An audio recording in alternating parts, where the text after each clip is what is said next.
Good evening, you're watching the news from the Sultanate of Oman television. First, the headlines. His Majesty the Sultan greets the President of Bolivia and the Governor General of Jamaica on the occasion of their country's Independence Day anniversary. Mahas Industrial City records an investment volume nearing 42 million Omani riyals during the first half of this year. And more than 153 million barrels is the total oil exports of the Sultanate of Oman in the first half of 2024.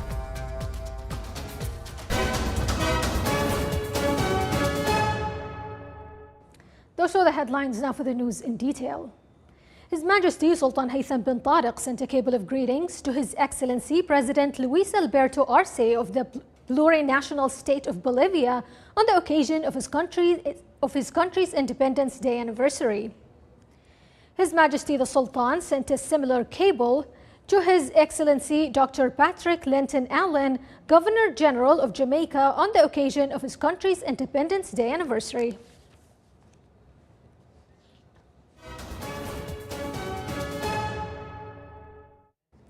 Mahas Industrial City, affiliated with the Public Authority for Industrial Estates Madain, recorded an investment volume nearing 42 million Omani riyals during the first half of this year. Here's a report. With a 2% annual increase, the volume of investments in the Mahas Industrial City affiliated with the Public Authority for Industrial Estates Madain approached 42 million Omani riyals during the first half of this year. This was achieved after attracting and localizing several projects in various activities such as electrical industries, warehouses, logistics, engineering and technical services, with an investment cost exceeding 3 million Omani riyals. Meanwhile, the completion rate for the project of constructing roads and basic infrastructure in Mahas Industrial City in the Wilaya of Khasab within Musandam Governorate has exceeded 90%, with a total cost of around 5 million Omani riyals. On the other hand, Madain has begun implementing the project of constructing 10 ready-made model factories in Mahas Industrial City, covering an area of 500 square meters, equipped with various services, administrative offices, loading and unloading areas, parking and green spaces. Madain has completed all documents and project details and tendered the appointment of the consultant. In June, the appointment of the project consultant tasked with preparing the studies and advisory plans for these ready-made industrial units was completed. Work is now ongoing to complete the remaining project task according to the plan. The project is expected to enhance industrial development, support small and medium enterprises and entrepreneurship in Musandam Governorate, in addition to leveraging the investment advantages and incentives in Madain. Furthermore, Madain places great importance in supporting entrepreneurs, developing SMEs, and supporting national industries and Omani products through Mahas Industrial City. A series of works and projects were assigned to contracting, construction, and supply companies in Musandam Governorate for the project to construct roads and basic infrastructure in Mahas Industrial City, with a total value exceeding 1.3 million Omani riyals. Additionally, the Industrial City initiated and assigned 11 tenders to SMEs in the Governorate in fields of technical services, electrical works, consulting, contracting, supply, shipping, general maintenance, well drilling, among many others. The total oil exports of the Sultanate of Oman increased in the first half of 2024 by 0.3% to reach 153,362,300 barrels, calculating the average price per barrel at $82.2, as oil exports constituted 84.6% of the total oil production of 181,144,200 barrels. While the total production of oil condensates increased by 2.3%, recording 42,488,100 barrels. China topped the country's important oil from the Sultanate of Oman with total exports of 147,888,100 barrels. The Sultanate of Oman's healthcare sector has seen impressive growth with more surgeries, expanded hospital facilities, and improved patient care. The Ministry of Health latest report highlighted reduced mortality rates and significant investments in new health infrastructure. More details with Abdullah Rabi'i. The Sultanate of Oman is committed to improving and developing its healthcare sector as evidenced by various indicators and statistics. According to the annual report from the Ministry of Health, the total number of surgeries performed by the ministry in its institutions exceeded 86,900 procedures last year. The country now has 92 hospitals with nearly 7,700 beds, raising the bed rate to around 15 beds per 10,000 people on an annual basis. Additionally, the ministry oversees 265 healthcare institutions.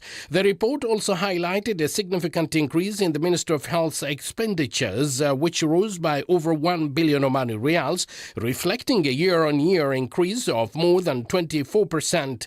This increase was largely driven by the developmental projects currently being undertaken by the ministry, including the construction and expansion of various hospitals and other healthcare facilities. Hospital admissions also saw a rise with over 300,000 cases recorded last year. The average hospital stay for patients increased to 3.5 days, bringing the overall bed occupancy rate to 65%. The annual health report also noted a decline in the infant mortality rate and the mortality rate for children under 5 years old, leading to a reduction in the crude death rate to 1.7 deaths per 1,000 people. The maternal mortality rate was reported at about 20 deaths per 100,000 live births, with the rate among Omani mothers being 17.5 deaths per 100,000 live births. On another front, the number of outpatient visits rose last year, reaching 15.3 million visits, with the average Omani making 5 visits to these clinics. There was also a 9.5 increase in the number of radiological procedures, which totaled approximately 1.8 million scans. The reports also emphasized the Ministry of Health's efforts to curb infectious diseases, whether through the expanded immunization program, which has nearly 100% immunization rate, or through monitoring and controlling infectious diseases and their causes. The data indicated a decline in the number of patients with various infectious diseases. The report also addressed organ transplants in Oman, noting that 19 kidneys, 11 livers and 12 corneas were transplanted last year. This comprehensive overview not only highlights the significant strides made in Oman's healthcare sector, but also underscores the ongoing commitment to providing top-tier medical care to its citizens. Abdullah bin Ahmed al-Rabi'i, Sultanate of Oman Television, Muscat. A number of wilayas in the Sultanate of Oman witnessed rains with varied intensity, which led some wadis and their tributaries to overflow. The Civil Aviation Authority pointed out the continuity of cloudy skies and varied intensity rainfalls, occasionally thunderous over the governorates of Al-Dakhiliya, Al-Dhahira, North and South Al-Sharqiyya, Muscat Al-Buraimi, North and South Al-Batina. Sea state is expected to be rough over the coast of the Arabian Sea with maximum wave height of 4 meters, while it will be moderate over the coast of the Sea of Oman with a maximum wave height of 1.5 meters.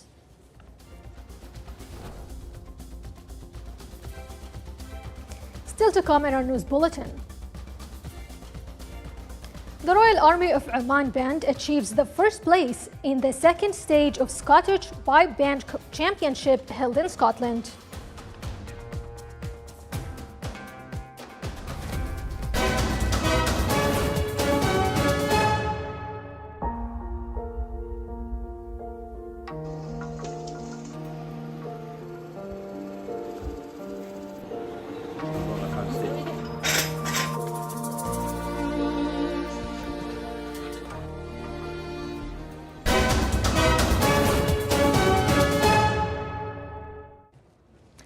And to the international news, the health ministry in Gaza said today that at least 39,623 people have been killed in nearly 10 months of Israeli aggression on Gaza Strip.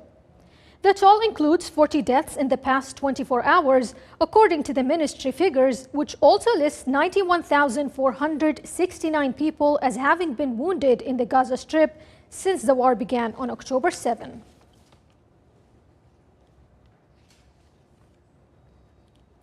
Iran denied seeking to escalate tensions in the region following the assassination of the head of the political bureau of Hamas in Tehran. The Iranian Foreign Ministry spokesman said that his country believes that responding to Israel is necessary, but at the same time it holds Tel Aviv responsible for any military escalation if it responds to Tehran. The Iranian authorities hold Israel responsible for killing Ismail Haniyeh during his visit to attend the inauguration of Iranian President Masoud Pezeshkian.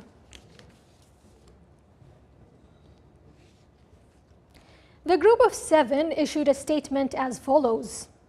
The Group of Seven major democracies urged restraint and de-escalation in the Middle East, saying that recent events threatened to ignite a broader conflict in the region. The G7 urged in a statement all involved parties once again to refrain from perpetuating the current destructive cycle of violence, to lower tensions and engage constructively toward de-escalation. Russia said yesterday that its forces had seized a settlement in Donetsk, while Ukraine said it destroyed 2 cruise missiles during battles with Russian forces on the same day. The Russian Defense Ministry reported that in addition to controlling a settlement in Donetsk, the Russian air defense system also shot down one Su-27 jet fighter and more than 160 drones over the past 24 hours. On the same day, the General Staff of the Ukrainian Armed Forces issued a report claiming that Ukrainian forces destroyed 41 drones and 2 cruise missiles and engaged in 140 battles on the forefront with Russian troops, with the most fierce one fought in the direction of Pokrovsk. Ukrainian President Volodymyr Zelensky yesterday confirmed that the first batch of F-16 fighter jets provided by NATO has arrived in Ukraine. The Ukrainian pilots have already started using the F-16 jets, he said, not specifying how many jets were supplied to Ukraine.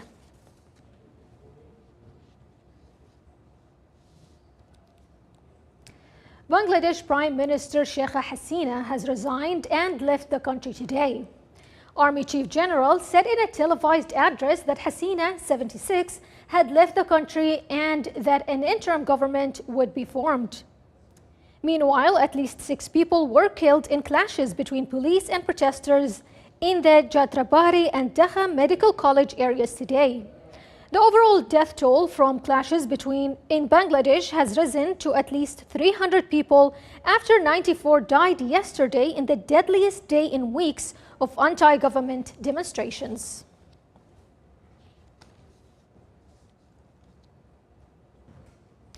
The center of Hurricane Debbie is expected to reach the Big Bend coast of Florida early today, bringing potential record-setting rains, catastrophic flooding, and life-threatening storm surge as it moves slowly across the northern part of the state before stalling over the coastal regions of Georgia and South Carolina.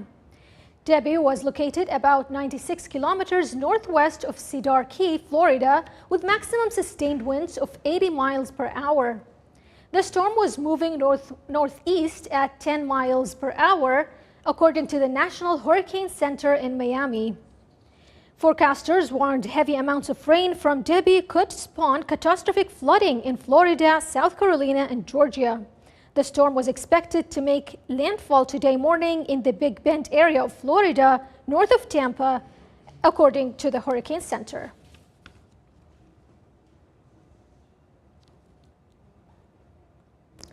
China's Ministry of Emergency Management yesterday called on authorities to stay on guard against floods as significant rainfall is forecast to continue in vulnerable areas in the coming days. While the overall precipitation in the country will weaken over the next 3 days, Measurable rainfall is still expected in the northeastern region, according to the ministry. The flood control situation remains challenging, the ministry said, noting that water levels remain above the warning marks in the northeastern region. The ministry called for intensified drainage work as well as expedite post-disaster construction.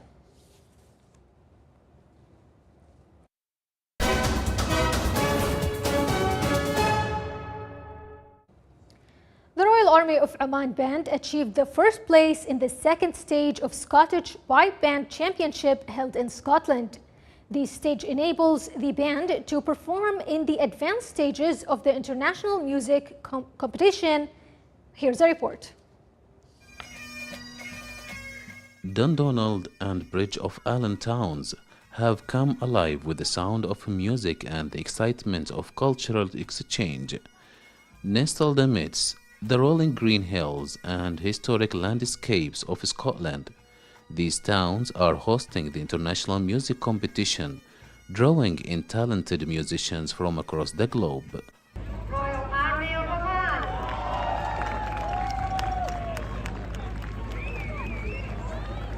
Heartwarmed to see the Oman band, because I didn't realise they were coming, because I know they take part in the tattoo at the Edinburgh Festival. And it's a beautiful place. The Highland Games that are held here every year is a long Scottish tradition, and it's so nice to see families coming and taking part. It's a family affair, lots of things for people to do, and of course the music of the pipes, certainly for me being Scottish, is always very uplifting.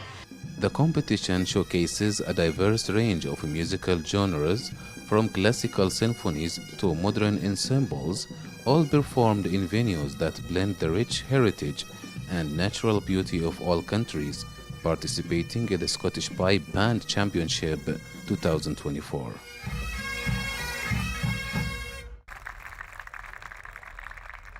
I am absolutely delighted to be here to support Oman, a country that I absolutely love. I was brought up out there, and whenever I can I visit Oman. Was delighted to hear that they were coming to Dundonald again this year to play in the games. They are fantastic, they look amazing, they're great representatives of Oman, they played beautifully, and I wish them lots of luck and I hope they win. We really think that the Omani band is fantastic. It's a great competition. We hope that Oman will win the competition. We are living in Scotland, very close to here, but every year we've been going to Oman. So we love Oman, we love the Omani people, and we love the Omani bagpiping band. Very, very, very good. Very organized, disciplined, fantastic music. Excellent, excellent. So I hope Oman will win this competition.